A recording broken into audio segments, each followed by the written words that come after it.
Democratic Congressman Elijah Cummings of Maryland and Democratic pollster Margie Amur. Congressman Cummings, you know, I got to this topic this morning when I got up because I remember that the greatest registrar of voters of African Americans in Philadelphia history, where I grew up, was the existence of Frank Rizzo, the tough police commissioner up there, who was seen as, you know, too darn tough on black people. He had the nightstick in his cummerbund and all that, and he had the big military hardware he brought in, the tanks and everything. Oh, I'm very familiar. Remember that? And that got black people to register in higher percentage than white people. So I'm open to the idea that this fall, with all the horror that's going on with it, and recognized today and marked today by the sad funeral, that there might be a side effect. Your thoughts? Yeah, first of all, let me express my sympathy to the Brown family and the Ferguson community. But I think you're absolutely right, Chris. People, first of all, Ferguson, Missouri, we have Fergusons, by the way, all over the country. And a lot of pent-up frustrations on the part of African-American people and Hispanics with regard to the kind of incident that we just saw happen in Ferguson. And what happens is I think these kind of incidents become more or less a wake-up call. I've often said that in time, a moment will happen that can then be turned into a movement. And I think you're going to see a surge in not only voter registration, but voter participation, because people realize that it's one thing to be upset and to be angry and frustrated. It's another thing to harness that energy and make change happen. And so I believe that that's what's going to happen here. You know, Margie, we've gone over this map so many times, you and other experts. You've seen how the minority community, which can be so strong in big cities, has a tremendous impact statewide in these elections, because although you can only elect your own congressperson, you can have a tremendous impact on Senate races, on gubernatorial races, on the Electoral College for president. So if a member of Congress from a minority community wants to get the people outraged, they are outraged, get them voting, it seems to me this would be a weapon to do that with. Well, sure. I mean, there are states in, whether it's Georgia, the Georgia Senate race, or Louisiana, or Arkansas, or North Carolina, where a boost in minority turnout could impact the election.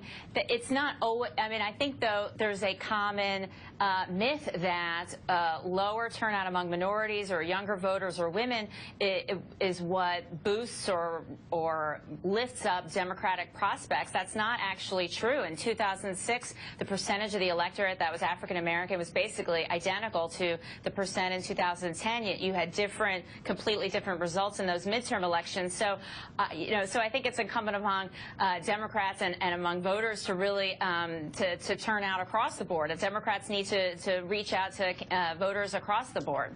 Well, when agree. Go ahead, Congressman. I agree with that completely. We have to have what I call a revolution of inclusion. People who are like-minded. You cannot turn this around, Chris, just with African-American people.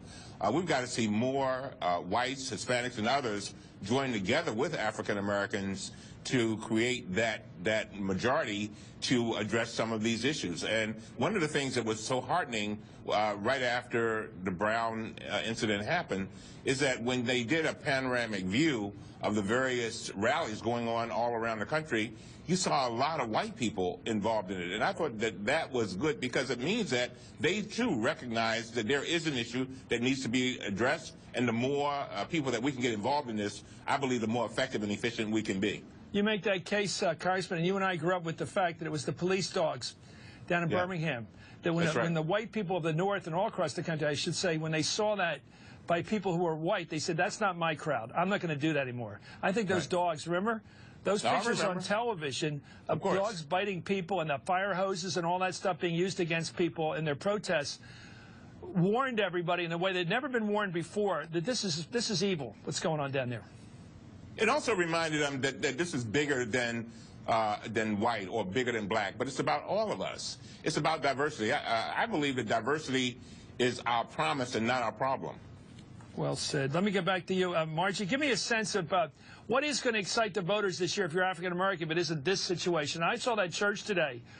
There was a lot of amening there, and there was a lot of emotion, and it was tears. And it seems to me, look, the pictures are, there's the mother, of course. But I mean, McSpadden, but I just think there's so many people that are, it wasn't just Reverend Sharpton we know so well, but it was so profoundly important to people there. They weren't just concerned about one death in a community. They were concerned That's something else. I just wonder if it's going to wave politically. It's going to go across the country. Yeah, I mean, you certainly don't have to be African American to be outraged at what happened, and not just the shooting, but the whole aftermath and handling. And I think a lot of the outrage comes not just from the tragedy, but also that there continues to be division. And while it's not, it's obviously a lot different than how it was years ago, as you mentioned, the Pew poll that you showed, there's some other polls, show real racial division in reaction to the shooting, in reaction to whether the police went too far, in reaction to the protesters. And I think that that's also where a lot of outrage comes, where people feel that we're not really understanding each other, not really able to view the perspective from where people sit. Well, we saw that in the O.J. case, the community reactions. Well, when it comes to the Politico reaction to what's happened in Ferguson, Maggie Haberman of Politico reported yesterday that former Secretary of State Hillary Clinton avoided questions about Michael Brown during a book signing yesterday. Here's the quote. 2 reporters called out questions to Clinton about her thoughts on Ferguson after she had wrapped up at Books and Books on Main Street in West Hampton Beach. Clinton ignored the questions and kept walking toward a rear entrance to the bookstore. Congressman, what do you make of that? Is this a smart issue? Well, that's a ridiculous question. Is this something leaders have to talk about no matter what they say? They just can't skip? Yeah, I think leaders do have to talk about it. Keep in mind that a large percentage of the electorate of African Americans, and when you look at the Democratic side, is very significant. And I think people want their leaders to speak to their hopes, their dreams, and their values. And they want to know that people feel, that is elected people, feel their pain and will turn that pain into a passion to carry out a purpose of making their lives better. And so I think electeds have to address those issues. And one last thing, the governor of Missouri was recently having a meeting on safety, Chris. Yeah. And the thing that upset most people is they began to talk about underfunded and underperforming schools. A lot of this is about education and jobs. Yes. Very significant because they're tied together. A lot of the pent-up emotions are in our African-American communities all over the country. And I say that every time to people about the blocks I grew up in North Philly when we were young kids.